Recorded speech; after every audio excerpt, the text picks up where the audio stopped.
से नहीं हूँ, एजुकेशन के फील्ड से नहीं हूँ। मैं एक कलाकार हूँ, एक आर्टिस्ट हूँ, एक क्रिएटिव इंसान हूँ। और आप लोग बेहतर जानते हैं एजुकेशन के बारे में। इतने साल से आप एजुकेशन चला रहे हैं। पिछले कुछ साल से मेरा अनुभव हुआ है, चूँकि मैंने कुछ फिल्में की हैं। एक फिल्म थी तारे ज़मीं पर, और अभी हाल ही में मेरी जो फिल्म आई है 3 इडियट्स, ये दोनों फिल्में एजुकेशन के टॉपिक पर हैं। तो लिहाजा मैं इस वजह से मैंने काफ़ी रिसर्च की एजुकेशन के ऊपर, और कुछ चीज़ें मेरे सामने आई हैं और वो चीज़ें मैं आपके सामने रखना चाह रहा हूँ। आज यहाँ पेरेंट्स हैं, एजुकेटर्स हैं, टीचर्स हैं, बच्चे भी हैं। हो सकता है पता नहीं मैं कितना सही बोल रहा हूँ, गलत बोल रहा हूँ, लेकिन मेरे कुछ विचार हैं जो मैं आपके सामने रखना चाहूँगा एजुकेशन से जिनका संबंध है। और वो ये कि सबसे पहले तो हर बच्चा ख़ास होता है। ये मैंने डिस्कवर किया अपने रिसर्च में। हर बच्चा ख़ास होता है। हर बच्चे में, हमारी तरह, आपकी तरह और हमारी तरह, हर बच्चे में कुछ ना कुछ काबिलियत होती है, कुछ ना कुछ कमज़ोरी होती है। मुझ में भी कमज़ोरी है, काबिलियत है।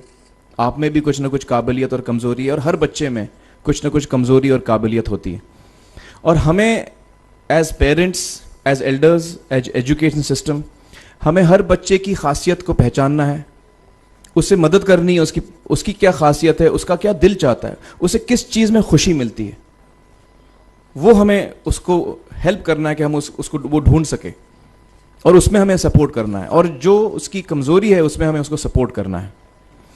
मुझे अक्सर एजुकेशन इंस्टीट्यूट्स मुझे बोलते हैं कि हम हमारे स्कूल में सारे बच्चे पास होते हैं, हमारे स्कूल में सारे बच्चे फर्स्ट आते हैं, या हम जो बोर्ड एग्ज़ाम है उसमें हमारे सारे बच्चे पास होते हैं। मुझे एक सवाल पूछना है कि हमारे कितने बच्चे खुश हैं। सबसे बड़ा सवाल मेरा ये है, how many of our children are happy. और वो जो हैप्पीनेस कोशेंट है ना, वो मेरे लिए सबसे अहम है। क्योंकि देखिए, पढ़ाई लिखाई तो हम सीख ही लेते हैं। जब मुझे कोई चीज़ सीखनी होती है तो मैं कुछ ना कुछ करके सीख ही लेता हूँ। हमारी फिल्म 3 इडियट्स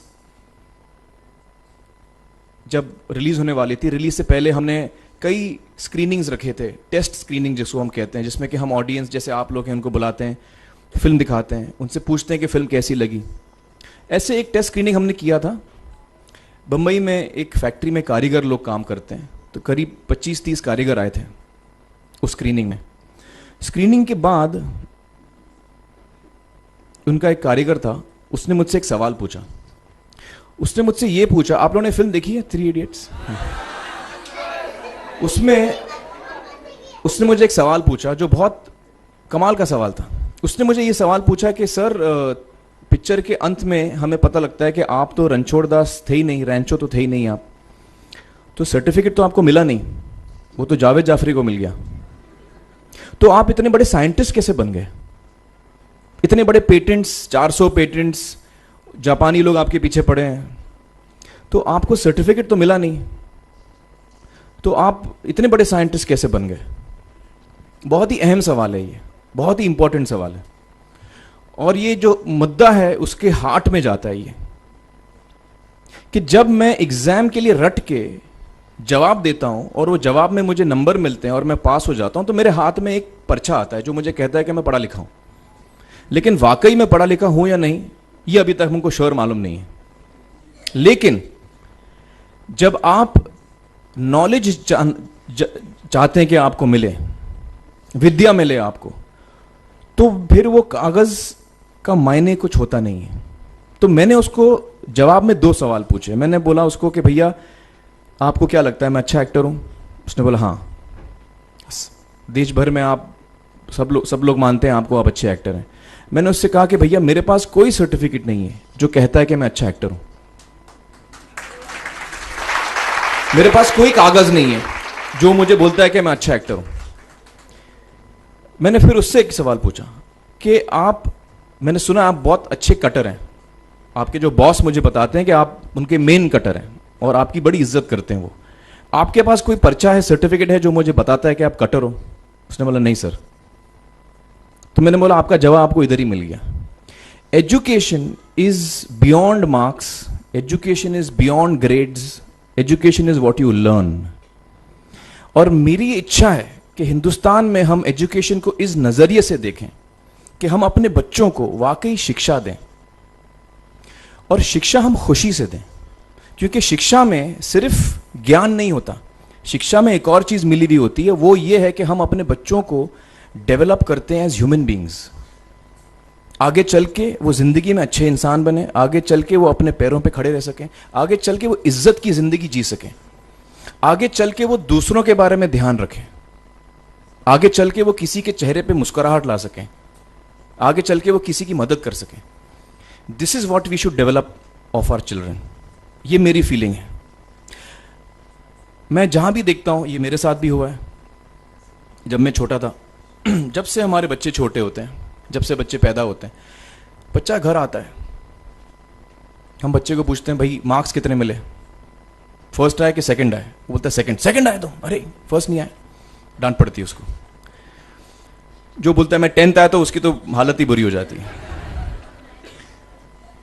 बच्चे को लगता है यार ये फर्स्ट आना बड़ा जरूरी है। उसको रेस में हम पूछते हैं तुम रेस में फर्स्ट आए कि सेकंड आए?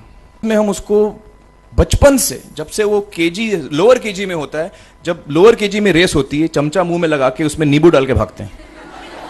उसमें भी हम बच्चे को पूछते हैं अरे मेरा बेटा फर्स्ट आएगा, ला, ओ बेटा मेरा फर्स्ट आना, मतलब पेरेंट्स चिल्ला रहे हैं बेटा भागो, मतलब नींबू लेके भागो।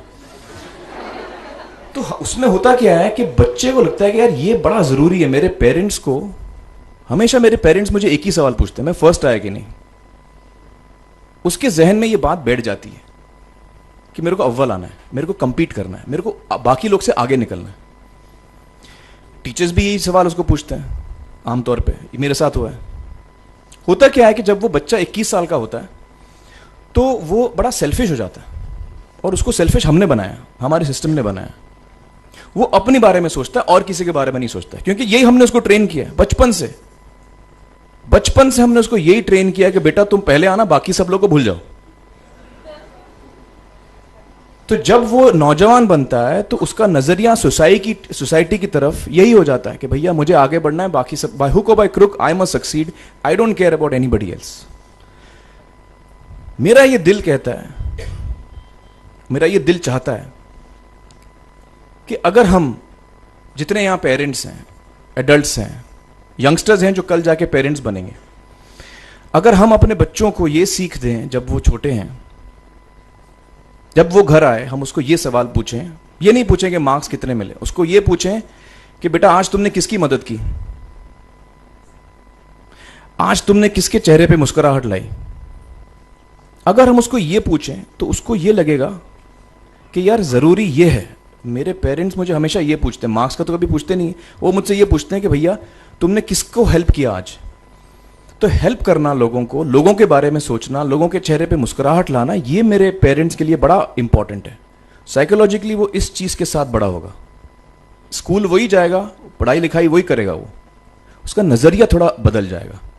जब वो बच्चा नौजवान बनेगा, 21 साल का होगा, और सारे बच्चे उस उम्र के जब 21 साल के होंगे, हमारी सोसाइटी चेंज हो जाएगी। क्योंकि तब हमारी सोसाइटी में ऐसे नौजवान होंगे जो खुद के बारे में नहीं सोच रहे हैं, दूसरों के बारे में सोच रहे हैं। तो मुझे लगता है कि सबसे बड़ी चीज जो हमारे एजुकेशन सिस्टम में मैं देखना चाहूंगा, जो मैंने अपने स्कूल लाइफ में नहीं देखी, कि हमको ये अहमियत इस पे दी जा रही है कि हम अपने आसपास के बच्चों को कितना हेल्प कर रहे हैं। ये एक बहुत बड़ी तब्दीली अगर आ जाए तो मुझे लगता है कि हमारा देश बहुत सुधर सकता है, बहुत बदल सकता है।